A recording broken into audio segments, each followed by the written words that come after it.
At 3 in the morning, Marcus Hale crawled on his hands and knees through his daughter's nursery, pressing a camera the size of a thumb into the back of a bookshelf. His hands were shaking. His 1-year-old daughter lay 6 feet away, paralyzed from the waist down, sleeping in a crib she couldn't climb out of if her life depended on it. He told himself he was protecting her. He told himself any father would do the same. But what those cameras captured over the next 6 weeks wasn't danger. It was something that would shatter him in ways no accident ever could.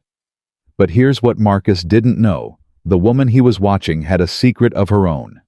One that would change everything. Before we go any further, drop a comment and tell me what city you're watching from. I want to see how far this story travels. And if you haven't already, hit subscribe and turn on notifications so you don't miss what happens next. Trust me, you're going to need to see how this ends. Marcus Hale was on his 4th whiskey when the phone rang. He almost didn't answer. It was past 11 on a Tuesday night, and the house was finally quiet. Lily had cried for 2 hours straight before exhausting herself to sleep, and Marcus had spent the last 40 minutes sitting in the dark kitchen drinking, staring at a wall, trying to remember what his life felt like before everything fell apart. The phone buzzed again. He picked it up. "Mr. Hale, this is Rachel from the staffing agency. I'm calling to let you know that Ms. Hernandez has informed us she won't be returning." Marcus closed his eyes. "She lasted a week." "I understand your frustration, sir. She mentioned that the position was more than she expected. Yeah, that's what the last one said too." He set his glass down. "And the one before that just disappeared. Didn't even leave a note. Actually, no, she left a note. It said, 'I'm sorry I can't do this.' Real professional." Rachel paused on the other end. "Mr. Hale, I want to be honest with you. We're running out of candidates willing to take this placement. Given Lily's medical needs and the turnover history, it's becoming difficult to find someone who won't quit on a paralyzed baby," Marcus said. "Yeah, I can see how that would be inconvenient. That's not what I meant. Send me whoever's next on the list. There's one more candidate. Her name is Denise Carter. She doesn't have a nursing license, but she has experience with special needs children. She's different, Mr. Hale. I think she could be a good fit. You said that about the last 3. I know. But Denise specifically requested this placement after reading Lily's file. No one has ever done that before." Marcus stared at the dark ceiling. "Fine, send her Monday." He hung up and finished his whiskey. Then he poured another one. 9 months. That's how long it had been since the accident.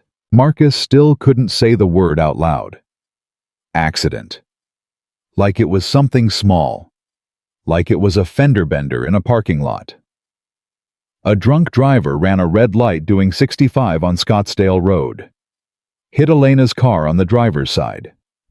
The impact killed her before the paramedics arrived. Lily was in the back seat, 3 months old, strapped into a car seat that saved her life but couldn't save her spine. The surgeon came out after 4 hours. Marcus remembered every word. "Mr. Hale, your daughter survived the surgery, but I need to be direct with you. The damage to her spinal cord is severe. T12 complete injury. She will not regain movement in her legs. We're talking about permanent paralysis." Marcus had stared at him. "She's 3 months old." "I know. She hasn't even learned to crawl yet. She hasn't taken a single step. How can you tell me she'll never—" "I'm sorry, Mr. Hale. I truly am." When they finally let him hold Lily, she was so still, so impossibly still. This tiny thing wrapped in white tubes and wires everywhere, and her legs just lying there like they belonged to someone else. Marcus held her against his chest and made a sound he didn't recognize. Not crying. Something deeper than that. Something animal. He buried his wife on a Thursday. Stood at the grave holding a baby who would never walk, surrounded by people who kept saying things like, "She's in a better place," and "At least Lily survived," and "You're so strong, Marcus." He wasn't strong. He was drowning. The months blurred together. Marcus tried to do everything himself. He'd been running a multi-million-dollar development company for 15 years. He'd built luxury properties from Phoenix to San Diego. He'd negotiated deals that would make most men's heads spin. How hard could it be to take care of one baby hard? Impossibly hard. Lily needed physical therapy 3 times a week. She needed specialized equipment. She needed someone who understood how to position her body, how to prevent pressure sores, how to keep her muscles from atrophying. She needed constant attention, constant care, constant presence. And Marcus had a company that was starting to buckle under his absence. His business partner David called him one morning at 6 a.m. "Marcus, we're losing the Pinnacle deal. They need your signature by Friday or they walk." "I can't come in. Lily's therapist canceled and I don't have anyone to—" "Marcus, this is a $40 million project." "I know what it is, David." "Then act like it. Hire someone. Hire anyone. You can't keep doing this alone." So he hired someone, and she quit after 3 days because Lily wouldn't stop crying. He hired someone else. She lasted a week before saying the job was too emotionally taxing. The third caregiver, a woman in her 50s with 20 years of experience, walked in on a Monday and walked out on a Wednesday. Left a note on the kitchen counter. "I'm sorry. I'm not equipped for this." Each time someone left, Marcus felt something harden inside him. A wall going up, brick by brick. By the time Lily turned 1, Marcus had stopped expecting anything from anyone. Monday morning. Denise Carter rang the doorbell at exactly 8 a.m.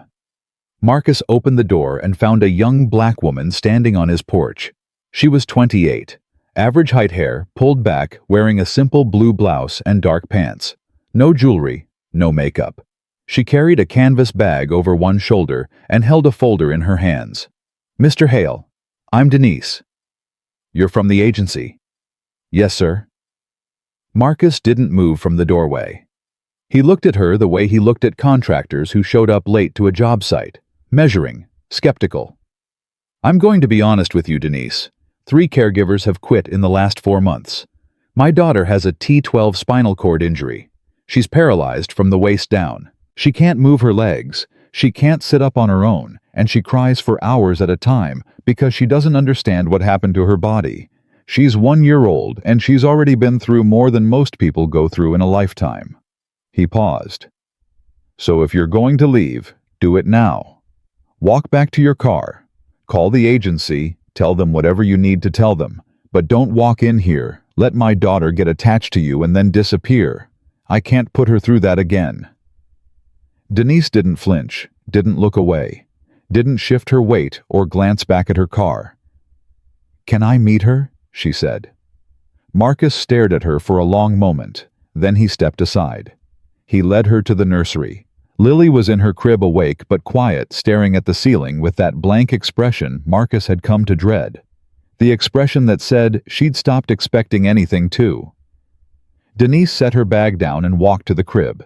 She didn't rush, didn't coo or make exaggerated faces the way the other caregivers had. She just knelt down, brought herself to Lily's eye level, and said softly, "Hi, beautiful. I'm Denise." Lily turned her head. And then Marcus would remember this moment for the rest of his life.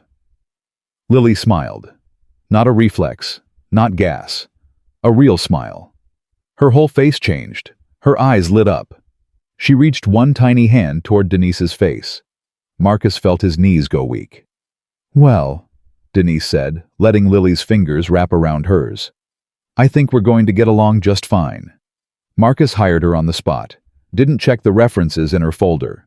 Didn't call the agency to confirm her background. Didn't ask a single follow-up question. He just said, "You start tomorrow." That night, after Lily fell asleep, Marcus sat alone in his office. The house was quiet. Too quiet. The kind of quiet that pressed against your eardrums and made you hear things that weren't there. He opened his laptop and typed 2 words into the search bar. Hidden cameras. His finger hovered over the first result. Just for a few days, he told himself. Just until I know for sure. By midnight, he'd ordered 6 wireless cameras, small enough to hide in a picture frame, a smoke detector, a bookshelf. They'd arrive in 2 days. Marcus closed the laptop and sat in the dark for a long time. He told himself it was about protecting Lily. But somewhere deep in his gut, in the part of himself he couldn't lie to Marcus, knew the truth. He wasn't protecting his daughter. He was protecting himself from having to trust again. The cameras arrived on Wednesday. Marcus installed them that night after Denise left. One in the living room tucked behind a decorative frame on the shelf. One in the kitchen inside the smoke detector housing. One in the nursery wedged between 2 books on Lily's bookshelf.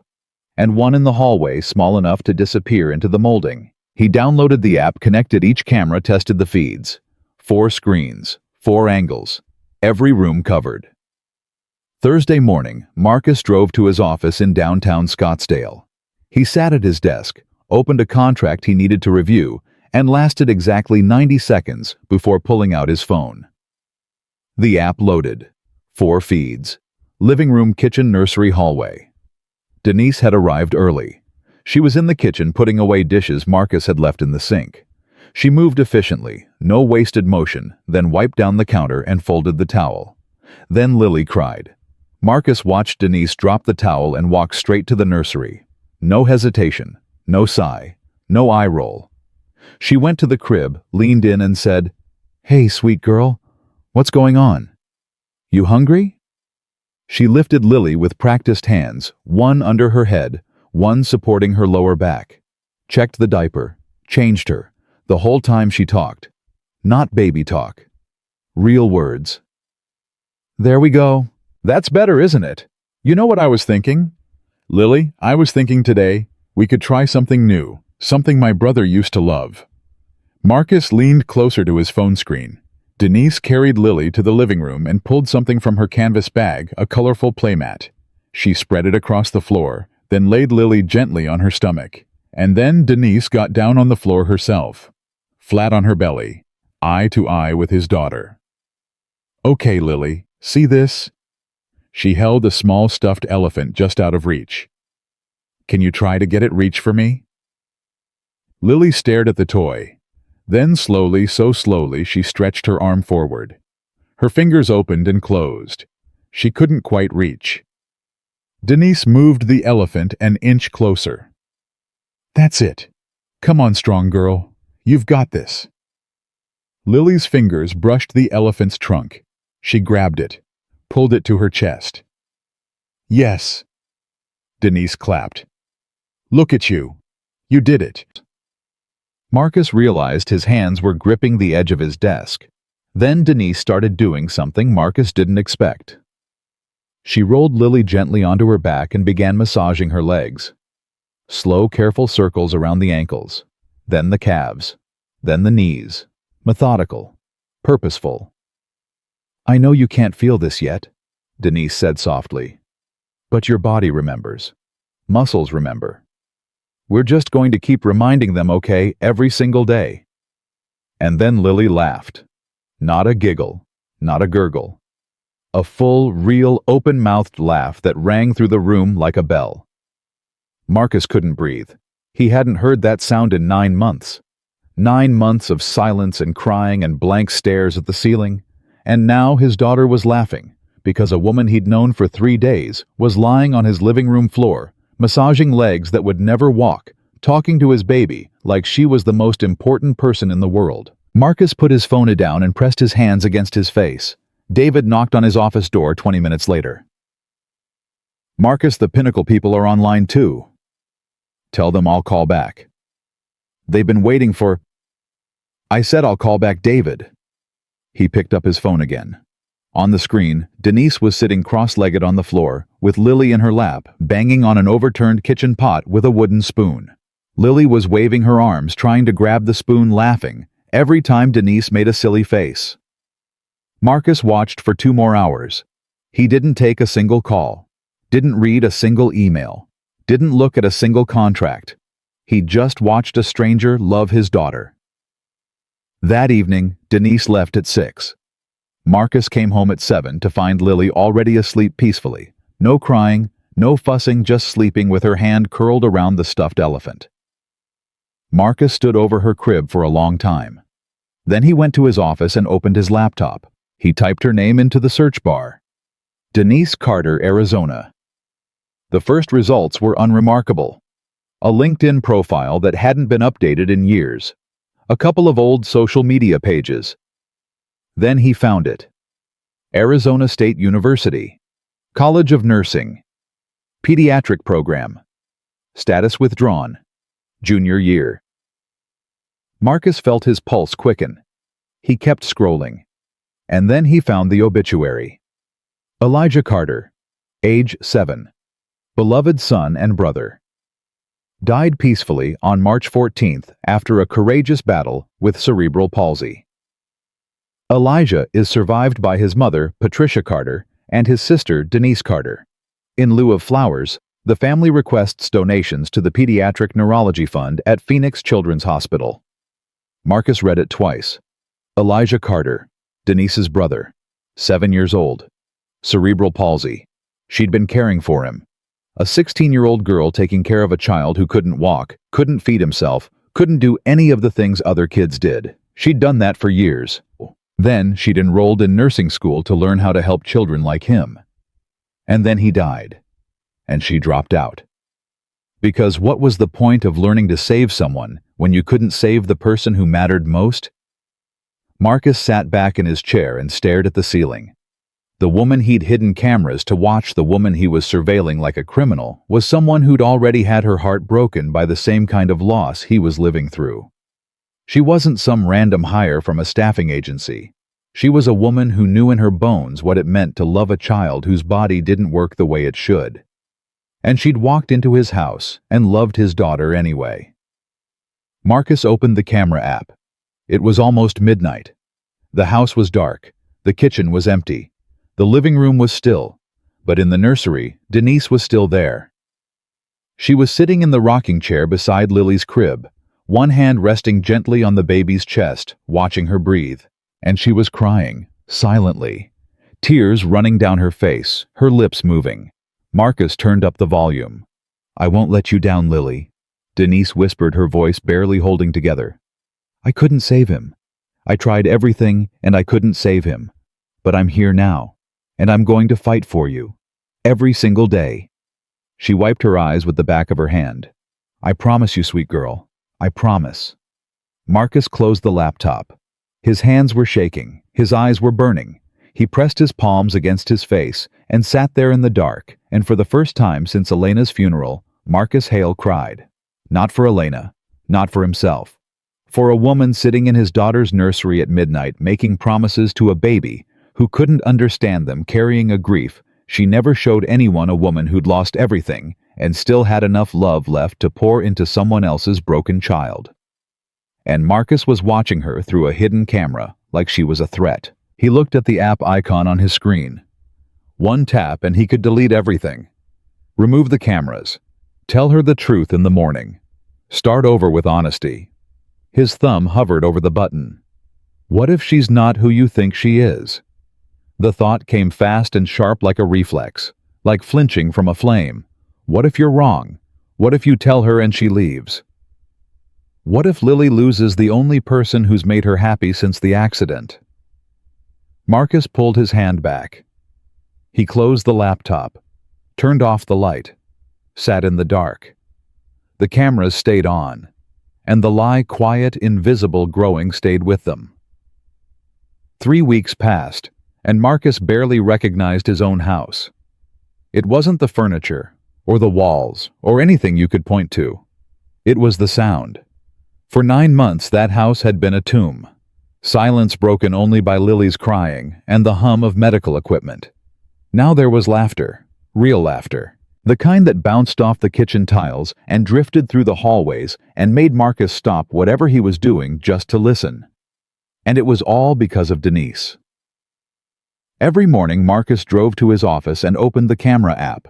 He told himself he'd stop. Every night he swore tomorrow would be the last day. But every morning he opened it again, and every morning he saw the same thing.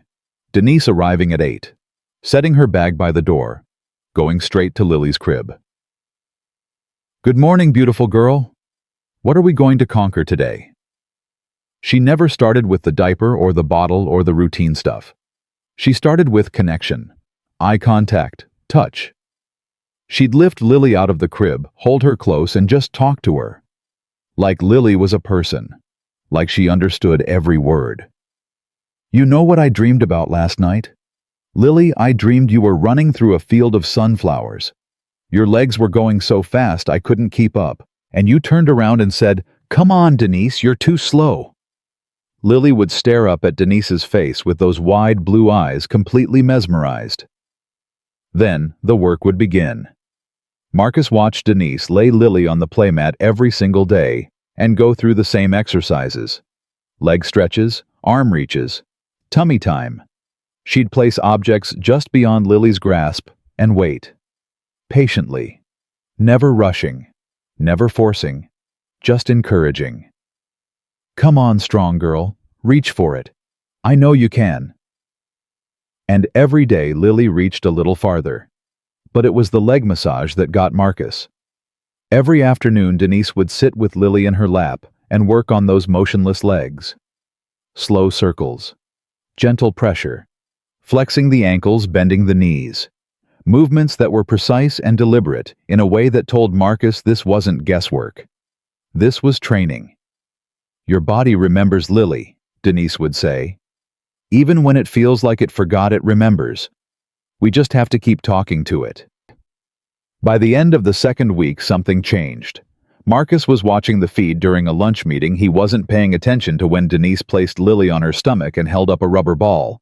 Lily reached for it with both hands and pushed herself up on her forearms. Not much. Maybe 2 inches off the mat. But she held it. For 3 full seconds, she held herself up. Denise screamed. "Oh my God, Lily! Did you see that? Did you see what you just did?" Lily, startled by the noise, burst into giggles. "You are incredible," Denise said, scooping her up. "You are the strongest, most incredible girl I have ever met. Wait until your daddy sees this." Marcus put his phone face down on the conference table and excused himself. He walked to the bathroom, locked the door, and stood there with his hands braced against the sink, trying to breathe. His daughter had just pushed herself up for the first time, and he'd watched it through a hidden camera on his phone during a business lunch. What kind of father was he becoming? Marcus started coming home earlier after that. At first he told himself it was to check on Lily, to observe Denise's techniques so he could replicate them on weekends. Professional reasons, practical reasons. But that was a lie, and he knew it. He wanted to see Denise. He wanted to hear her voice when it wasn't compressed through a phone speaker. He wanted to watch her face light up when Lily did something new. He wanted to be in the room instead of watching from miles away through a screen.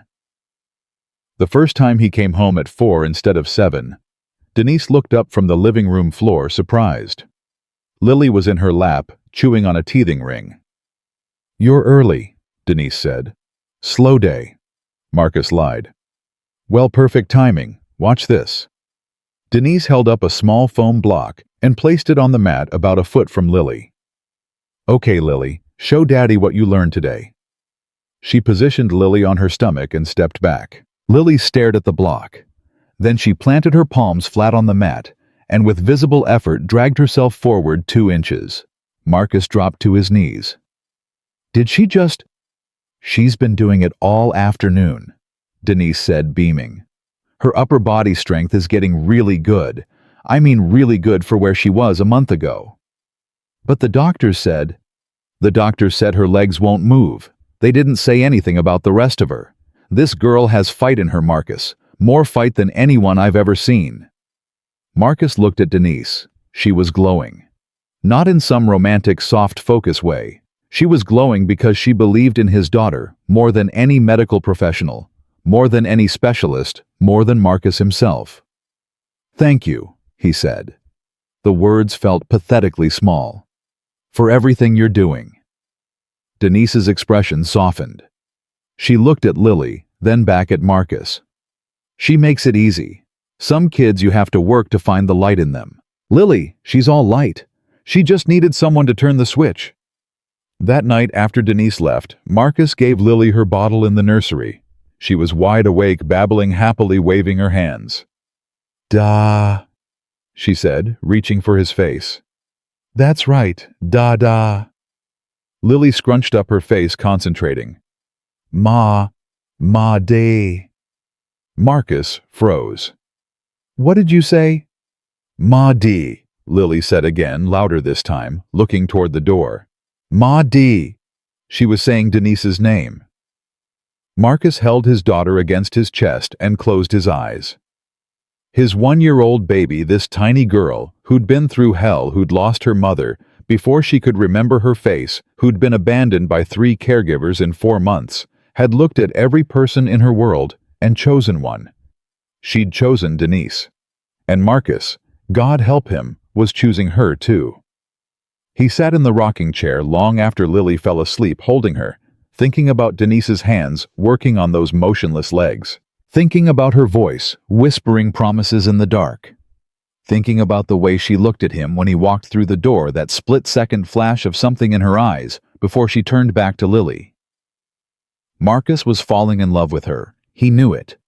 He felt it like gravity, like something inevitable and terrifying and completely beyond his control. But he couldn't say a word. Not while the cameras were still there. Not while he was watching her cry at midnight, reading her grief like a book she never gave him permission to open. He was building something real on a foundation of lies, and he knew exactly how that story ended. The next morning, Marcus was in his office by 7, already watching the feed. Denise arrived at her usual time, but she was carrying something new. A small wooden box, old and worn at the edges. She set it on the living room floor next to Lily's playmat and knelt down. "I brought you something special today, sweet girl. Something that belonged to someone very important to me." She opened the box.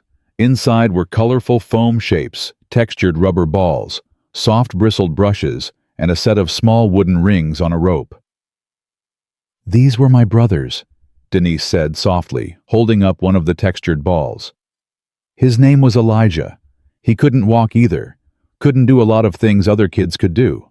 But he was the bravest person I ever knew." She placed the ball in Lily's hand. Lily squeezed it, fascinated by the bumpy texture. "That's it, sweet girl. Just like he used to do. He'd hold that thing for hours. Used to fall asleep with it. I'd try to take it away, and he'd grip it so tight." Denise's voice wavered. She pressed her lips together, steadied herself. "Elijah taught me everything I know about taking care of someone. Not from a book, not from a classroom. He taught me by needing me. Every single day he needed me, and I showed up." She paused. "I was 16 when I started taking care of him full-time. My mom worked 2 jobs, so it was just me and him most days. I'd carry him to the kitchen, make him breakfast, do his exercises read to him. And every night, I'd put him to bed and say, 'See you tomorrow, champ.' And he'd smile because he knew I meant it." She wiped her eyes quickly. "I went to nursing school because of him.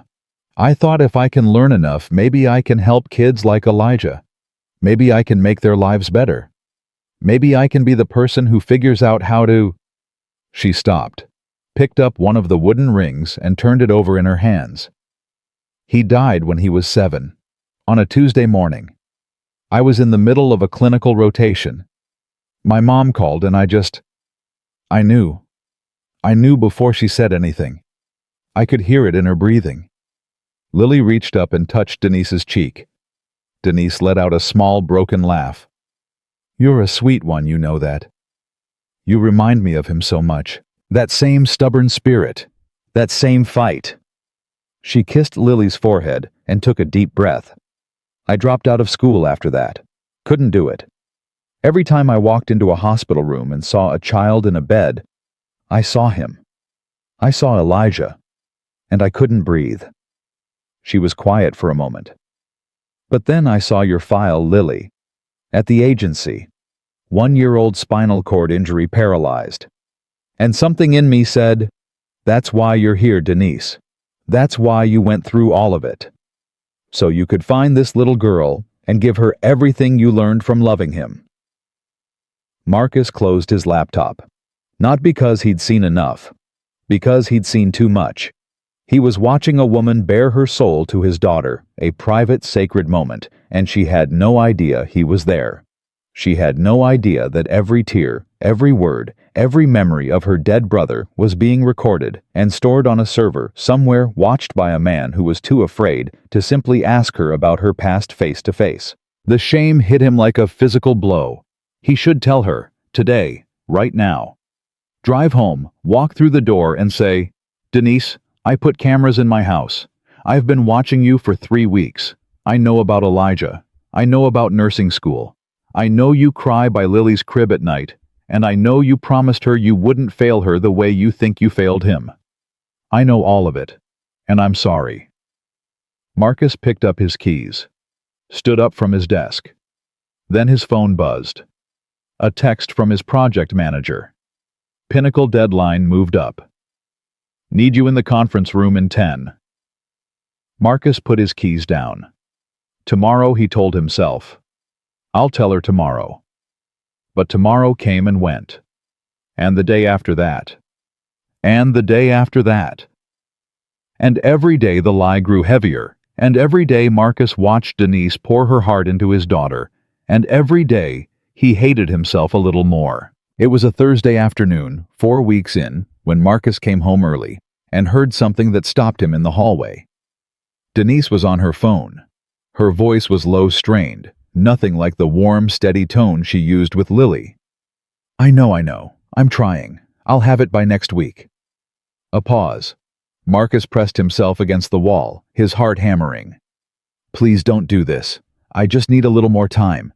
I've got a steady job now. I can pay. I just need—" Another pause. Longer this time. Okay, I understand. Thank you."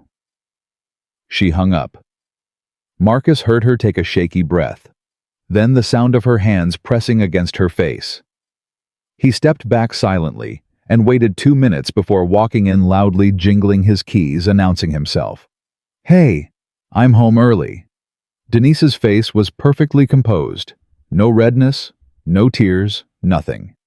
She was sitting on the floor with Lily stacking foam blocks like nothing had happened. "Welcome back," she said with a smile. "Lily showed me a new trick today. Watch." She placed a block on the mat, and Lily reached for it, grabbed it, and placed it on top of another block, a stack of 2. "Look at that coordination," Denise said. "This girl is something else." Marcus crouched down beside them. "That's amazing, sweetheart." He looked at Denise. She was smiling, fully present, giving nothing away. But Marcus had heard the phone call. He'd heard the fear in her voice, and it gnawed at him. That night, after Denise left, Marcus sat in his office and rewound the camera footage from earlier that day. He scrubbed through the kitchen feed and found it. Around noon, Denise had set her phone on the counter while she prepared Lily's lunch. A notification popped up on the screen, visible for maybe 2 seconds before it dimmed. Marcus paused the footage and zoomed in. The resolution was grainy, but he could make out the words, "Final notice. Eviction proceedings will begin if payment is not received by—" The rest was cut off. Marcus sat back in his chair and stared at the ceiling. Denise was about to lose her home. She was facing eviction. That's what the phone calls were about. That's why she'd been staying late, picking up extra hours whenever Marcus offered. She wasn't trying to overwork herself. She was trying to survive. He could fix this. He could write her a check tomorrow. 50,000, 100,000, it didn't matter. He had more money than he could spend in 5 lifetimes. He could solve this problem before lunch. But how? How do you hand someone money for a problem you're only aware of because you've been secretly watching them through hidden cameras for a month? "Hey Denise, I happen to notice you're being evicted." No. He'd have to explain how he knew. He'd have to tell her about the cameras. He'd have to watch her face change from trust to betrayal. Watch her walk out the door. Watch Lily scream for hours, the way she screamed when the other caregivers left. Or he could do nothing. Let her struggle. Let her lose her apartment while he sat in a house worth $12 million. Neither option was survivable. Marcus opened a drawer in his desk and pulled out a bottle of scotch he kept for bad days. He poured 2 fingers and drank it in one swallow. The cameras hadn't protected him from anything. They'd given him knowledge he couldn't use, truth he couldn't acknowledge, connection he couldn't act on.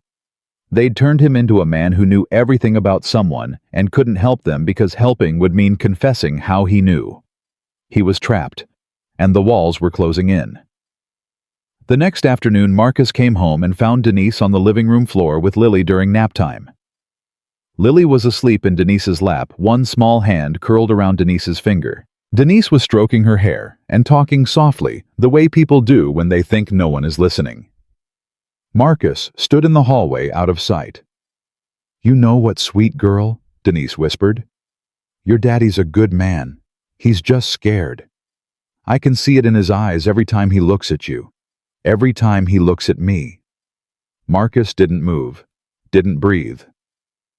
"People who've lost everything are always scared," Denise continued. "They build walls so high they forget what it feels like to let someone in. They think if they control everything, nothing can hurt them again. But that's not how it works. The walls don't keep the pain out. They just keep the love from getting in." She kissed Lily's forehead. "But I'm not going anywhere. I don't care how high his walls are. I'm staying, because you need me. And because—" She paused. "Because I think he needs me too. He just doesn't know how to say it." Marcus leaned against the hallway wall and pressed his fist against his mouth. She saw right through him. Every wall, every defense, every carefully constructed barrier, she saw past all of it. And she was still there. He walked back to the front door, opened it, and closed it loudly. "Hey, I'm home." "In here," Denise called from the living room. "She just fell asleep." Marcus walked in and looked at them. Lily, asleep in Denise's arms, peaceful, safe. Denise looking up at him with those dark brown eyes that held more understanding than he deserved. "She had a great day," Denise said. "We tried the textured brushes on her legs. She actually responded to one of them, kicked her right foot. Just a tiny movement, but it happened. She kicked. It might have been a reflex. I don't want to get your hopes up too high, but it was something. It was definitely something." Marcus sat down on the floor across from her. Close. Closer than he'd ever sat before. "Denise." "Yeah. I need to tell you something." The words were right there, on the tip of his tongue. "I put cameras in the house. I've been watching you. I know about Elijah.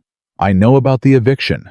I know everything, and I'm sorry, and I'm falling in love with you, and I don't know how to stop." Denise tilted her head, waiting. "What is it?" He faltered. "I want you to know that what you're doing for Lily, it's not just a job to me. You've changed her life. You've changed both our lives." Denise smiled, but her eyes were searching his face. Like she knew there was more. Like she was waiting for him to say the real thing. "Marcus," she said softly, "I need to tell you something too." His heart stopped. "What?" She opened her mouth, hesitated, looked down at Lily sleeping in her arms. She started. Lily shifted in her sleep and let out a small cry. Denise immediately adjusted her hold, rocking gently. "Shh, shh. It's okay, baby girl. I've got you." The moment broke. Whatever she was about to say retreated behind her eyes. "Never mind," she said. "It's nothing. It didn't sound like nothing." Denise looked at him for a long moment. Something passed across her face, conflict, longing, fear, all of it at once. "I just want you to know that I care about Lily more than I've cared about anything in a long time, and I'm not going anywhere, no matter what." "No matter what," Marcus repeated. She nodded. "No matter what." She left an hour later. Marcus stood at the window and watched her car pull out of the driveway. Then he went to his office and opened the camera app, and he hated himself so deeply that the feeling was indistinguishable from physical pain. He stared at the delete button on the screen. One tap. One conversation. That's all it would take. But fear is louder than courage. It always has been. And Marcus closed the app the same way he'd closed it every night for the past month, with his shame intact and his secret safe, and the distance between him and the woman he loved growing wider with every passing hour.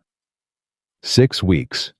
That's how long the cameras had been running when everything came apart. It was a regular Tuesday evening. Denise was packing up to leave. Lily was asleep upstairs. Marcus was in the kitchen pouring himself a glass of water, trying to find the courage he'd been searching for all month. Denise. He caught himself and shook his head. Sorry, long day. Denise laughed. It's fine. I've been called worse. Before you go, Marcus said, I wanted to ask you something. Sure. Are you okay? Really okay. You've seemed a little distracted lately. Tired. Denise's smile didn't waver, but something behind her eyes shifted. I'm fine, Marcus. Just busy. You know how it is. If you ever need anything at all, I want you to know you can ask me. She looked at him. For a second, he thought she might actually tell him. About the eviction. About the phone calls. About whatever was keeping her up at night. He could see it right there pressing against her lips. But she just picked up her bag and said, I know, thank you. That means a lot. She turned toward the door. Her bag caught the edge of the decorative bowl on the counter. The one Elena had bought at an art fair in Sedona 3 years ago. It wobbled, tipped, and crashed to the tile floor. Oh no! Denise dropped to her knees. Marcus, I'm so sorry. I'll replace it. It's fine, don't worry about... Denise stopped. Her hand hovered over the shattered pieces. Her fingers were inches from something small and black that had been hidden inside the bowl's base. A camera lens staring up at her from the wreckage like an unblinking eye. She picked it up slowly. Marcus felt every drop of blood drain from his face. Denise turned the camera over in her hand. She stared at it. Then she looked up at Marcus, and the expression on her face was something he would carry with him for the rest of his life. Not anger, not shock. Betrayal. Pure, absolute betrayal. The look of someone who trusted completely and just discovered that trust meant nothing. What is this? Her voice was barely a whisper. Denise, I can explain. What is this, Marcus? I was scared. After all the caregivers left, I didn't know who to trust. I just wanted to make sure Lily was safe. Denise stood. She was shaking. Not her hands, not her voice, her whole body. She walked into the living room and scanned the shelves with new eyes. She pulled the picture frame off the wall. Another camera. She made a sound, half gasp, half sob, and went to the kitchen. Found the one in the smoke detector, then the hallway, then the nursery. Each one she held up for Marcus to see, like evidence in a trial. How long? She asked when she came back downstairs, 4 cameras in her trembling hands. Marcus couldn't look at her. 6 weeks. Denise closed her eyes. A tear slid down her cheek. 6 weeks, she repeated. You watched me for 6 weeks. I was going to tell you. When? Her eyes opened, and they were blazing. When Marcus, after 6 months, a year. Were you ever going to tell me? I was trying to find the right time. You watched me cry. Her voice cracked. You watched me talk about Elijah.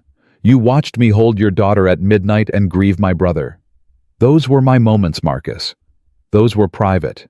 Those were mine. I know. You know. She stepped toward him. You know what it's like to think you finally found somewhere safe. To think you finally found people who see you, really see you, and then find out you were being watched the whole time. Like a suspect. Like a criminal. That's exactly what it was. Her voice dropped to something worse than shouting. Quiet. Broken. Final. I trusted you. I let myself love your daughter. I let myself believe that maybe, just maybe, this was where I was supposed to be. That all the pain, all the loss, everything I went through with Elijah, maybe it was leading me here. To her. To you. Marcus felt his chest caving in.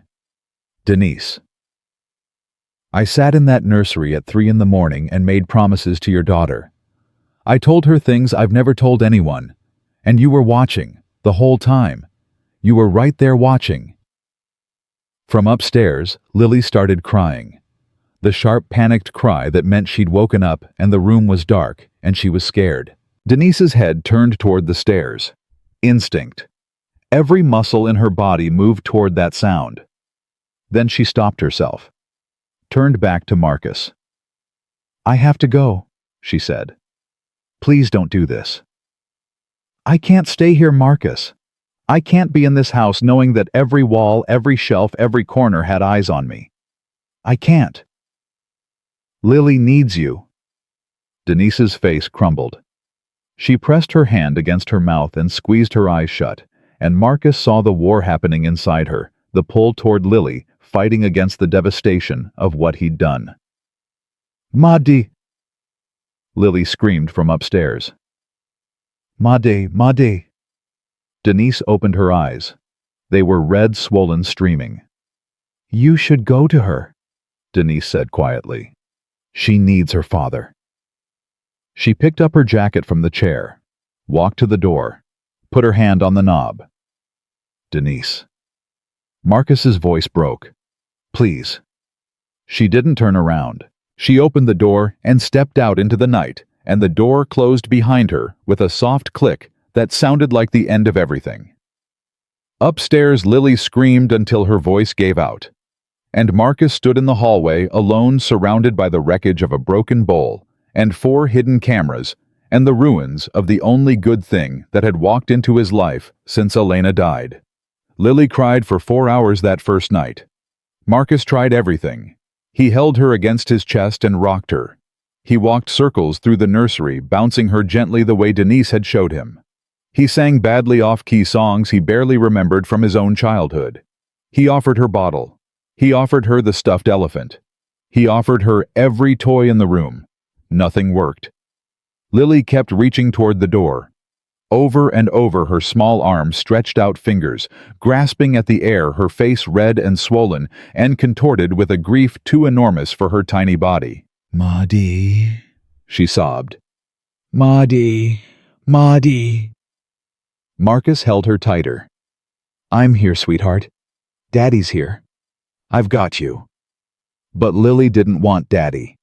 She wanted the woman who'd spent 6 weeks lying on the floor next to her, massaging her legs, whispering promises, making her laugh. She wanted the woman who held her at midnight and told her she was strong. She wanted the woman who brought her dead brother's therapy toys and said, these helped him feel things even when his body wouldn't cooperate. She wanted Denise, and Denise was gone. By 2 a.m, Lily's voice was raw.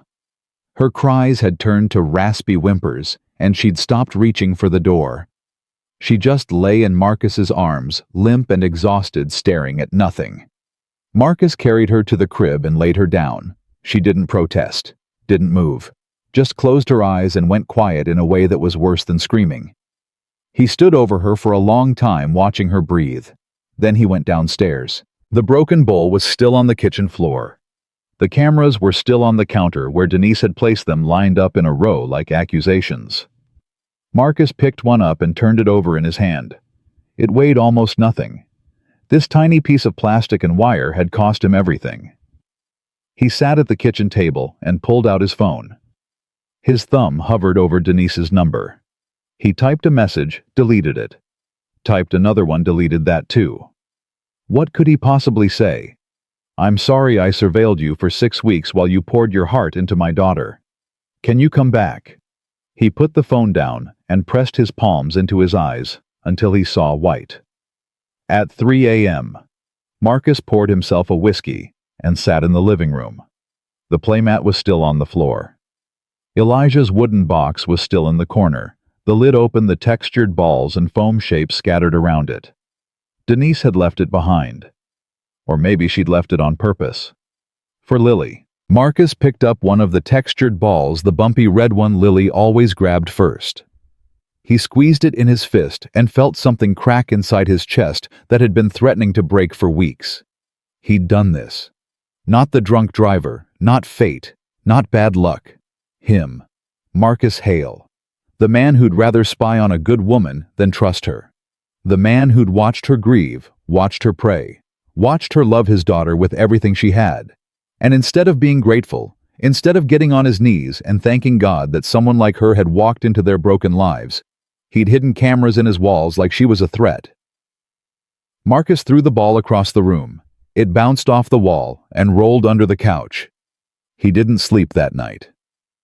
By morning, Lily had stopped eating. Marcus warmed a bottle and brought it to the crib. Lily turned her head away. He tried again, touching the nipple to her lips. She pressed her mouth shut and whimpered. "Come on, baby. You've got to eat, please." Nothing. She wouldn't open her mouth, wouldn't look at him. Marcus tried her favorite pureed food. Sweet potatoes, she'd always loved sweet potatoes. Denise used to make airplane noises with the spoon, and Lily would giggle and open wide. Marcus tried the airplane noise. It sounded hollow and forced. Lily stared at him with an expression that on an adult would have been accusation. Then she turned her face to the wall. By the second day, Marcus called Lily's pediatrician. "She won't eat, Dr. Reeves. It's been over 24 hours. She won't take her bottle, won't take solid food, nothing." "Has anything changed in her routine? New environment, new caregiver?" Marcus closed his eyes. Her caregiver left. Left as in quit. Left as in I drove her away, and she's gone. Silence on the line. Mr. Hale infants can experience significant distress from separation, especially infants who've already experienced early trauma. Lily lost her mother at 3 months old. If she's formed a primary attachment to her caregiver and that person is suddenly removed, what do I do? You need to find someone she'll accept. Ideally the same caregiver. If that's not possible, someone with experience in attachment trauma. But I have to be honest with you, at her age with her history, this kind of disruption can cause developmental regression. She could lose progress, motor skills, social engagement, communication, everything. Marcus felt the floor shift under him. How much progress? All of it potentially. I'm sorry, Mr. Hale. He hung up and called the staffing agency. I need someone today, right now. Rachel's voice was cautious. Mr. Hale, after the previous placements, we have limited candidates who... I don't care about previous placements. I need a pediatric specialist, someone with trauma experience, someone who can handle a child with severe attachment issues. I'll see what I can do. The agency sent someone that afternoon. Patricia Dunn, 52 years old, 25 years of pediatric nursing experience specializing in children with disabilities. Impeccable credentials. Glowing references. She lasted 3 hours. The moment Patricia reached into the crib to pick Lily up, Lily screamed. Not her normal cry, a guttural animal shriek of terror. She thrashed her arms, clawed at the crib rails, hyperventilated, until her face turned purple. Patricia tried to soothe her. It's okay, sweetheart. It's okay. I'm just going to... Lily screamed louder. Her whole body went rigid. She was choking on her own sobs, gasping for air, her eyes wild with panic. Put her down, Marcus said. Mr. Hale, if I can just... Put her down. Now. Patricia set Lily back in the crib. Lily immediately curled onto her side, facing the wall, her small body shaking with silent sobs. Patricia stepped back, visibly shaken. Mr. Hale, I've worked with traumatized children for over 2 decades. I've never seen a reaction like that. What does that mean? It means she's not just upset. She's experiencing acute separation distress. She's bonded to someone deeply, completely bonded, And without that person, she perceives every other adult as a threat. So what do I do? Patricia looked at him with something uncomfortably close to pity. You bring that person back. Marcus tried again, 2 days later.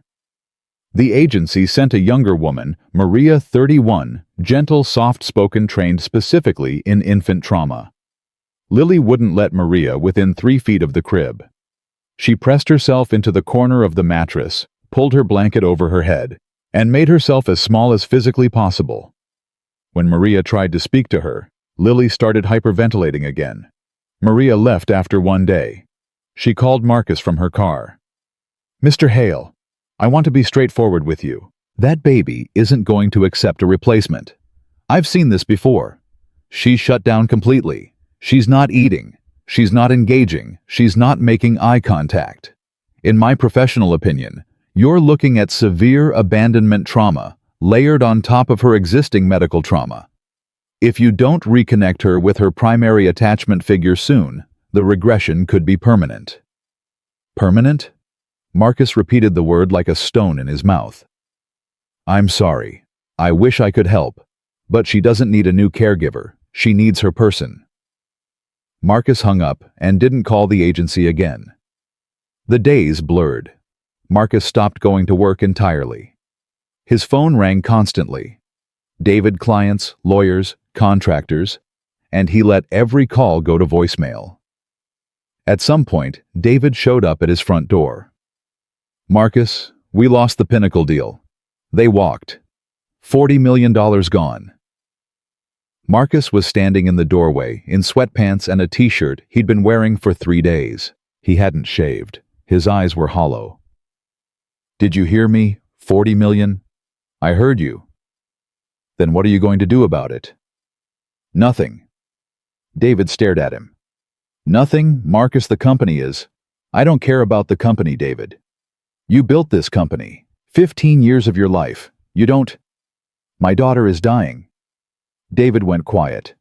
She's not physically dying, Marcus said. But she's shutting down. She won't eat. She won't make sounds. She won't look at me. She lies in her crib and stares at the ceiling like she did right after the accident. Like she's given up. And it's my fault. What happened to the caregiver? The one who... I drove her away. How? Marcus looked at his business partner. The man he'd trusted with half his fortune. The man he'd known for 20 years. And he couldn't say it. Couldn't tell him about the cameras, about the surveillance, about the colossal, unforgivable thing he'd done. Because saying it out loud would make it real in a way he wasn't ready to face. It doesn't matter how. She's gone, and Lily's gone with her. David left without another word. That night, Marcus sat in the nursery at 3 a.m. Lily was finally asleep. Her face was swollen, her lips cracked from dehydration, her skin pale. She'd lost weight. He could see it in her cheeks, in her wrists, in the way her onesie hung loose on her frame. His 1-year-old daughter was wasting away because the only person she loved had walked out the door, and she didn't understand why. Marcus looked at her and felt something shift inside him. Not gradually, not slowly, all at once, like a bone snapping back into place. Painful and clarifying and absolute. The cameras hadn't protected Lily. They'd never protected Lily. They'd protected Marcus. From trust. From vulnerability. From the terrifying possibility that another human being could actually love them without an agenda, without a motive, without wanting something in return. Elena had loved him that way, unconditionally, completely. And she'd been taken from him in an instant. One drunk driver, one red light, and the woman he'd built his life around was gone. So Marcus had done what any broken man would do. He'd decided somewhere deep in the marrow of his bones that he would never be that vulnerable again. He would never trust anyone the way he'd trusted Elena. He would never give another person the power to destroy him. And so he'd installed cameras, not to watch Denise, to keep himself from needing her. But Lily hadn't gotten that memo.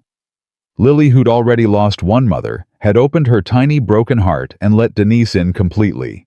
And now she was paying the price for her father's fear. Marcus reached into the crib and touched Lily's cheek. "I'm sorry, baby girl," he whispered. "I'm so sorry." Lily didn't stir. Marcus pulled out his phone and scrolled to Denise's number.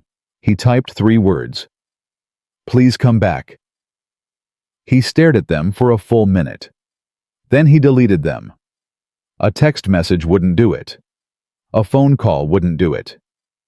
After what he'd done, after the magnitude of his betrayal, the only thing that might work was showing up. Looking Denise in the eye.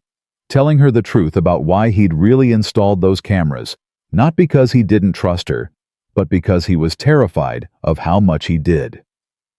The next morning, Marcus called his mother. "Mom, I need you to come watch Lily." "Louis Marcus Hale, do you know what time it is?" "It's 6 a.m. "I know. I need you to come now." "What's going on?" "You sound terrible." "I need to find someone, and I'm not coming back until I do." His mother arrived within the hour. She took one look at Marcus and one look at Lily and pressed her hand to her mouth. "Marcus, what happened? She looks—" "I know how she looks, Mom.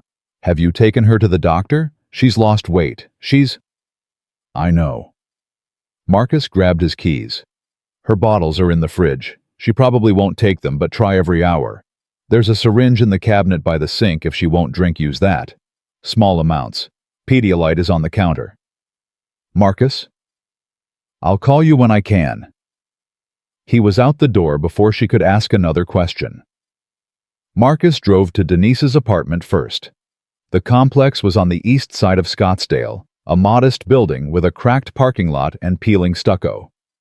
He found her unit on the 2nd floor and knocked. No answer. He knocked again, harder. "Denise, it's Marcus. Please open the door." A door opened down the hall, but it wasn't Denise's. An older woman in a bathrobe stuck her head out. "You looking for the girl in 2B? "Yes. Do you know where she is?" "She's gone, honey. Evicted. Landlord had the locks changed about 3 weeks ago." Marcus felt the ground tilt. 3 weeks ago? "Mm-hmm. She came by once to get her things. Had a couple of bags, that's it. Didn't even have a car. Took the bus." "Do you know where she went?" The woman shrugged. "She didn't say. But I saw her asking someone about shelters. The ones on the east side." Marcus took the stairs 2 at a time and got back in his car. His hands were shaking on the steering wheel. 3 weeks. Denise had been homeless for 3 weeks. While he sat in his $12 million house feeling sorry for himself, the woman who'd loved his daughter back to life was sleeping in a shelter. He drove to the first shelter on Baseline Road. A squat concrete building with a chain-link fence and a hand-painted sign. He went inside and found a heavy-set man behind a reception desk. "I'm looking for someone. Denise Carter, 28 years old, black woman, about 5'6". The man shook his head without looking up. "We don't give out resident information." "Please, this is an emergency. My daughter is—" "Sir, I can't help you. Privacy policy." Marcus went to the next shelter. Same answer. The third one, a converted warehouse near the rail yard, had a woman at the front who at least checked the name. "No Denise Carter here. Sorry." The fourth shelter was full. They hadn't taken anyone new in 2 weeks. By mid-afternoon, Marcus had been to 4 shelters, and the rain had started. A hard, cold November rain that turned Scottsdale's streets into rivers. He sat in his car in a parking lot and stared through the windshield at the gray sky, and for a single terrible moment he considered the possibility that he might not find her. That she'd left Scottsdale entirely. That she'd taken a bus to Phoenix or Tucson or somewhere he'd never think to look, and Lily would never see her again. And this was how the story ended. Not with a crash or a funeral, but with a man sitting alone in the rain paying the price for his own cowardice. He picked up his phone and called his mother. "How is she?" "She won't eat, Marcus. I tried the bottle. I tried the syringe. I tried everything. She just turns her head and cries." "Keep trying, please. Where are you? I'm looking for Denise. Who's Denise? She's... Marcus's voice cracked. He pressed his fist against the steering wheel. She's Lily's person, Mom. She's the only one Lily wants. And I drove her away because I was too scared to... He couldn't finish. His mother was quiet for a moment. Find her, Marcus. Whatever you did, fix it. Because this baby needs her. Marcus hung up and started driving again. The fifth shelter was a converted church on McDowell Road. White stucco, a wooden cross over the door, paint-peeling windows covered with iron grates. A handwritten sign read, Grace House, Women's Shelter. All welcome. Marcus walked in. The lobby was small and worn, mismatched chairs, a folding table with a coffee maker, fluorescent lights humming overhead. A young woman behind the desk looked up. Can I help you? I'm looking for someone. Denise Carter. The woman studied him. Are you family? No, I'm... He stopped. What was he? Her employer. The man who spied on her for 6 weeks. The father of the child she loved. I'm someone who needs to talk to her. It's about a baby. Her name is Lily. She's 1 year old and she's paralyzed and she's not eating and she's shutting down, and Denise is the only person in the world who can help her.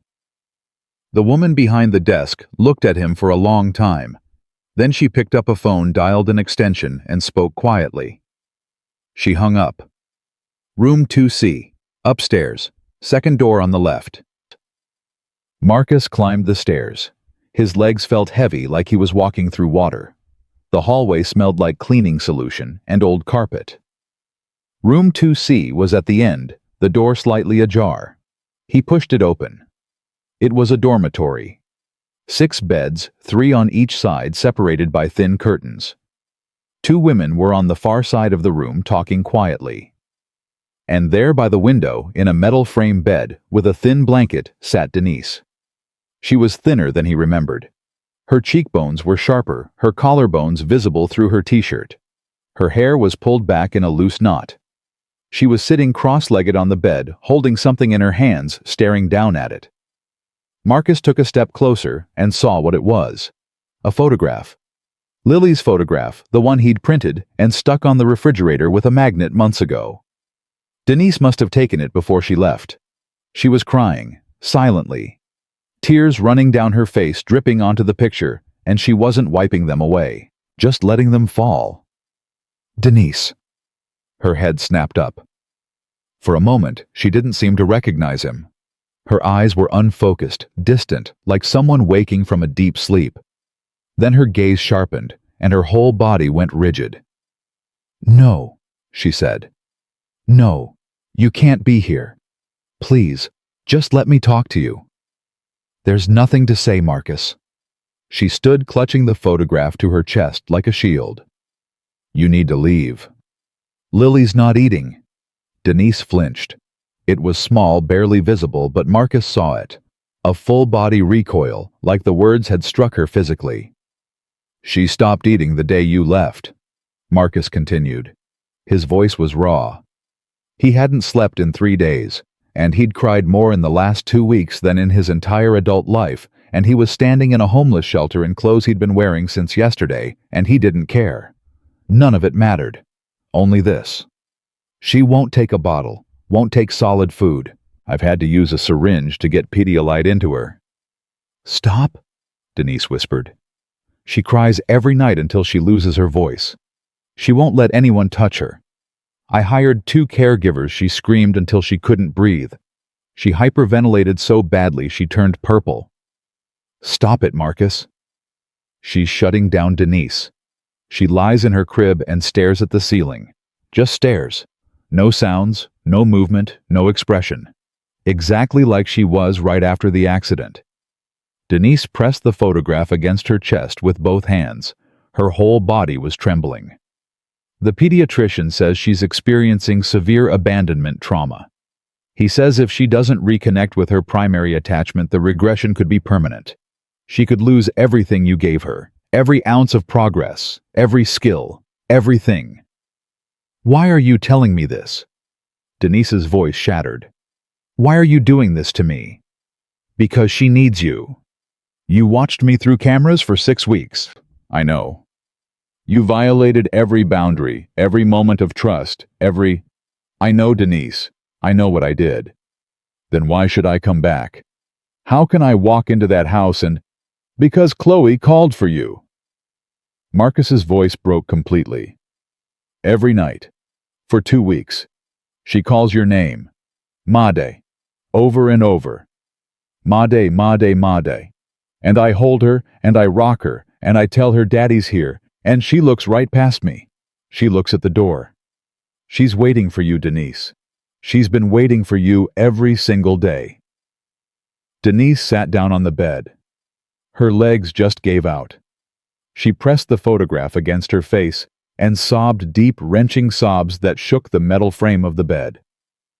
Marcus knelt on the floor in front of her. I didn't come here to make excuses. I came to tell you the truth, the whole truth, not just about the cameras, but about why. Denise didn't look up, but she didn't tell him to leave. When Elena died, something inside me broke. Not just grief, something structural, something load-bearing. The part of me that knew how to trust people, the part that believed anyone could love me and my daughter and stay. He swallowed hard. 3 caregivers quit. 3 women walked into my house and looked at my paralyzed baby and walked right back out. One of them didn't even say goodbye, just left a note. And after that, I decided I made a conscious decision, Denise, that I would never put Lily in a position to be abandoned again. I would control everything, watch everything, trust nothing. He looked up at her. She was still pressing the photograph to her face, but her sobs had quieted. And then you walked in, and you knelt beside Lily's crib, and she smiled at you. My daughter, who hadn't smiled in 9 months, smiled at you, and I was terrified. Not of you, of how much I needed you to be real, of how much I needed you to stay. He reached out and gently touched her hand. She didn't pull away. The cameras weren't about you, Denise. They were about me. They were about a broken man who was too scared to let himself hope again. Who thought if he could just watch, just control, just keep everything at a distance, then nobody could hurt him, nobody could leave. He shook his head. But all I did was drive away the one person who was never going to leave. Denise lowered the photograph. Her eyes were red and swollen, her face streaked with tears. She looked at him, really looked at him, and Marcus saw the war inside her. The longing pulling one way, the betrayal pulling the other. I sat in that nursery at midnight, she said, her voice barely audible. I held your daughter and told her things I've never said out loud. About Elijah, about how I failed him, about how scared I was of failing her too. Those were the most honest moments of my life, Marcus, and you were watching them on a screen. I know. Do you know what that does to a person? To find out that your most vulnerable moments weren't yours, that someone was there the whole time collecting them. I can't imagine. No, you can't. She wiped her face with the back of her hand. I'm living in a shelter, Marcus. I lost my apartment because I was spending every hour at your house instead of picking up extra shifts. I chose Lily over my rent. I chose her over everything. And you chose cameras over me. The words hit Marcus like a fist. He absorbed them, didn't flinch, didn't argue, didn't defend himself. He deserved every single one. You're right, he said. I chose fear over you, and it's the worst thing I've ever done. They sat in silence. The other women in the dormitory had left quietly at some point. It was just the 2 of them, and the sound of rain against the window. Denise looked down at Lily's photograph. Her thumb traced the baby's face. She really stopped eating. Her voice was small. 3 days now. I've been using a syringe. And she's not making sounds? Nothing. Complete silence. Denise closed her eyes.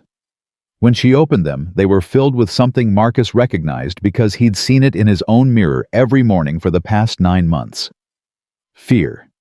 The specific paralyzing fear of loving someone you might lose. If I come back, she said slowly, the cameras are gone. Every single one. They're already disconnected. And the footage, everything you recorded, all of it, deleted, tonight. And you never ever watch me without my knowledge again. Not a camera, not a baby monitor, not a phone. If you want to know what I'm doing with your daughter, you ask me. You talk to me. Like a human being. I will. And one more thing. She looked at him with an intensity that pinned him to the floor. You tell me the truth, from now on, about everything. Even when it's hard. Even when you think it'll make me leave. Because I survived losing my brother Marcus. I survived losing my apartment and my career and my dignity. The only thing I can't survive is being lied to by someone I... She stopped herself, pressed her lips together. Someone you... what? Marcus asked softly. Denise shook her head. Take me to Lily. Marcus stood and offered her his hand. She looked at it for a long moment. Then she took it. They walked down the stairs together past the woman at the desk out into the rain. Marcus opened the car door for Denise. She got in still holding Lily's photograph and stared straight ahead as he drove. Neither of them spoke for the first 10 minutes. Then Denise said quietly, I was going to tell you that night, before I found the camera. Tell me what... That I was falling in love with you. She didn't look at him. Both of you. That's what I was trying to say all those times. That's the thing I kept starting and never finishing.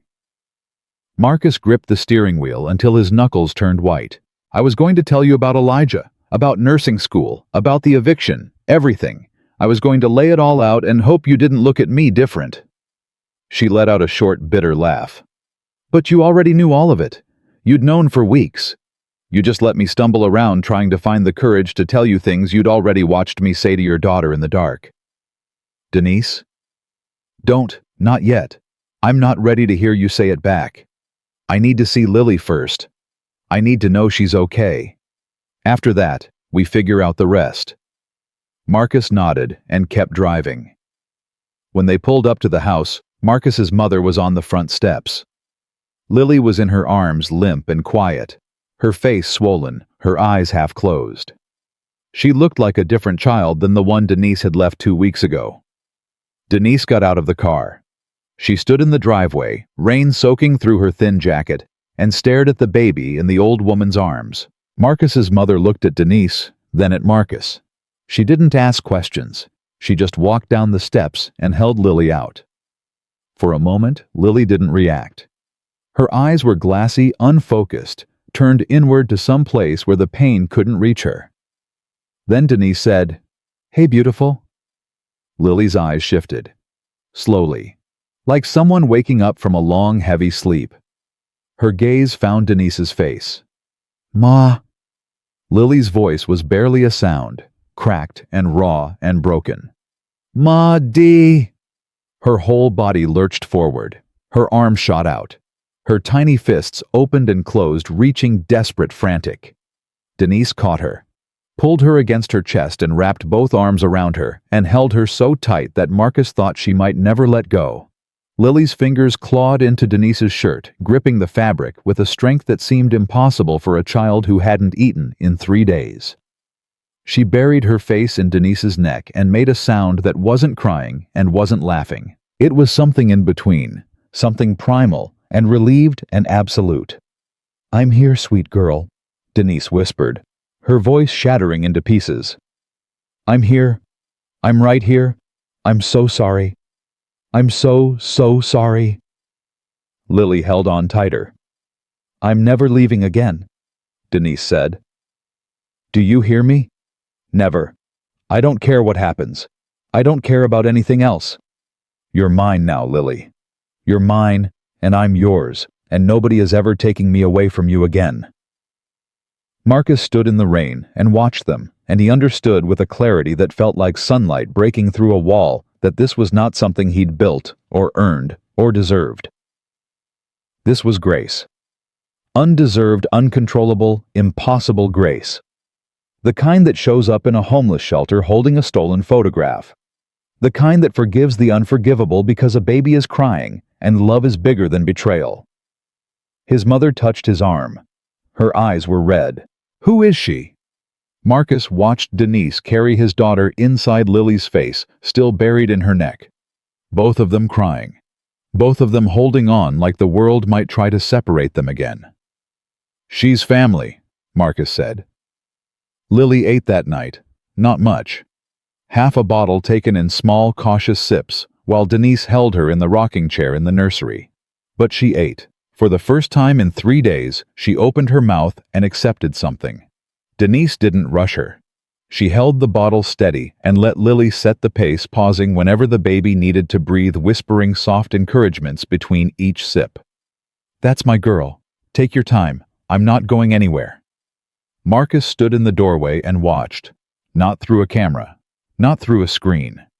He stood right there in plain sight and watched with his own eyes while the woman he'd driven away fed his daughter back to life. When Lily finished half the bottle, Denise set it down and shifted the baby against her shoulder.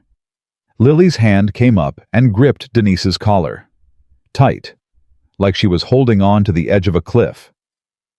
"She's afraid I'll disappear again," Denise said quietly, not looking at Marcus. "I know the feeling." Denise glanced at him. Something flickered across her face. Not forgiveness, not yet, but acknowledgement. A crack in the wall just wide enough to let light through. "She needs to sleep," Denise said. "I'll stay until she's out. You can stay as long as you want." "Marcus?" "I mean it. The guest room is yours. Tonight, tomorrow, however long you need. I'm not going to let you go back to that shelter." Denise's jaw tightened. "I didn't come here for charity."